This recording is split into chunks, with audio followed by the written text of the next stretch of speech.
aconteceu também que ambos tiveram problemas na mesma altura da prova, mas Filipe Campos terá sido mais expedito a resolver esses problemas. João Vassalo não acreditou que poderia ainda ser campeão da categoria T2 e acabou por terminar a corrida, mas numa das últimas posições. Entretanto, a corrida, este prólogo foi marcado também por acidentes, alguns ímpetos mais extravasados deram origem a algumas cenas como esta. Esta, contudo, não teve problemas, não teve grandes problemas físicos, inclusivamente a viatura continuou em prova, embora o copiloto depois tenha tido necessidade de correr ao hospital com uma fratura num osso da mão. Mas aqui temos a viatura neste bonito estado, a continuar o prólogo, mas iria abandonar e já não iria participar na corrida. Outros dois pilotos do MM deram algumas cambalhotas com as suas máquinas, mas felizmente as consequências não foram graves para os pilotos. Entretanto, no dia seguinte, no sábado, a prova seria atrasada 1 hora por causa do nevoeiro, e o que proporcionou algum convívio interessante entre os pilotos e alguns visitantes, como era o caso de um americano que já participou nas Bajas Americanas e que aqui estava a acompanhar a equipa que patrocina. Carlos Sousa e Mário Feio, os campeões nacionais, e os espectadores a prepararem a sua visita à prova com mapas que eram fornecidos no guia oficial, bastante bem elaborado. Vimos também há pouco um outro campeão, mas mundial, com o Rui Madeira. O Rui Madeira, que esteve aqui a dar uma força à sua equipe. Ele, no fim de contas, também é um piloto Mitsubishi Galp, e aqui temos o carro do campeão nacional que Rui Madeira e Nuno Rodrigues da Silva acompanharam na sua caminhada para o triunfo.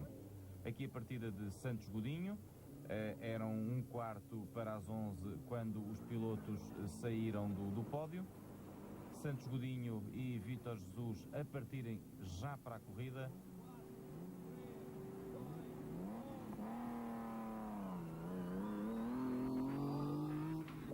A partida de Tomás Melbreiner e a partida de Santinho Mendes.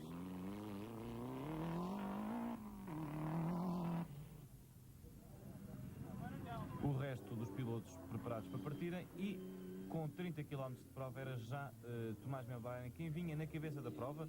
Um furo do Santos Godinho atrasou-o, mas o líder era já e folgadamente Joaquim Garcia. Muito rápido, o Renault Safrane Proto dava já 1 minuto e meio a Santinho Mendes, que passava de qualquer maneira bastante rápido e parecia ser o único capaz de fazer frente à superioridade demonstrada e evidenciada por Joaquim Garcia. Quer dizer, se o parque automóvel não for renovado para o próximo ano, pensas que o Joaquim Garcia vai dominar o campeonato com maior à vontade? Entretanto, temos aqui uma belíssima imagem de Carlos Barbosa, Tuxa. O seu MM foi ali entrou um pouco de aflitos, mas como tu dizias, vamos lá ver, o Renault Safrane de Joaquim Garcia é um caso à parte neste parque, é um protótipo de muito dinheiro, de muito investimento, e que naturalmente será sempre superior, e dificilmente há outras máquinas no mundo, a não ser as máquinas de fábrica da Citroën ou da Mitsubishi, capazes de fazerem frente a este carro. Aqui vemos Joaquim Garcia já folgadamente no comando da prova. Ele, depois de um aperto de Santinho Mendes ainda recuperou alguns segundos, mas Joaquim Garcia impôs esta máquina que está cada vez mais perfeita, mais oleada em termos de fiabilidade. E Joaquim Garcia, apesar de dizer que os problemas deste carro não andar são dele, ele é que não anda, está cada vez a andar melhor, está cada vez mais piloto, está cada vez com mais garra e domina bem esta viatura podendo tirar todo o partido dela. Evidentemente que talvez alguns pilotos do nosso parque, e Joaquim Garcia é o primeiro a reconhecer isso, fariam com este carro maravilhas, mas ele é que o concebeu, ou ele é que o ajudou a construir, ele é que o guia e dá-lhe muito gozo fazê-lo.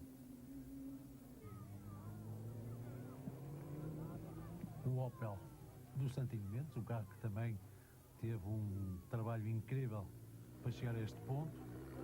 Este Opel Corsa de Santinho Mendes é uma aposta que diríamos muito pouco apoiada. Infelizmente o piloto de Abrantes continua a ser um trabalhador incansável, um trabalhador artesanal.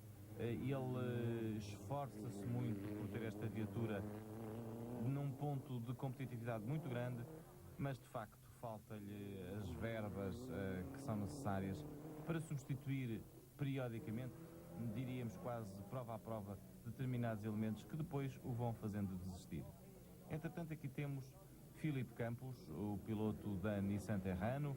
Ele portou-se muito bem, ele esteve ao ataque, um ataque medido e comedido desde o princípio, o suficiente para lhe dar a terceira posição e a segunda assim que Santinho Mendes desistiu, sempre à frente de João Vassalo. Apenas num ponto da prova João Vassalo foi mais rápido, mas Filipe Campos dominou o seu adversário. Aliás, ele partia atrás de João Vassalo, portanto bastava-lhe controlar o andamento de João Vassalo para saber que estava à frente do ex-campeão nacional.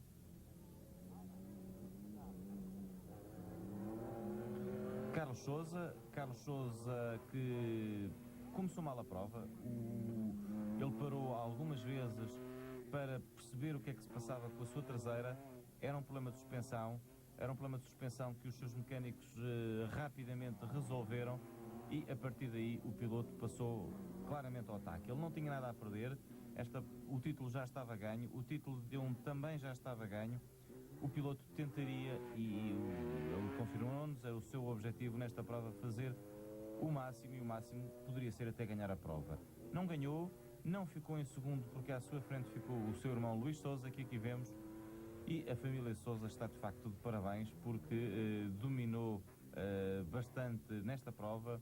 Segundo e terceiro lugar, campeão nacional para Carlos Sousa, campeão de T3 para Luís Sousa. É um resultado brilhante da família Sousa, e Luís Sousa confirmou que na sua primeira temporada ao volante de um carro a sério, ele anteriormente tinha feito o troféu MM, está a confirmar-se como um belíssimo piloto. Bom piloto é sem dúvida Adriano Barbosa, o ex-campeão da velocidade, que já tinha começado bem esta temporada no todo-terreno.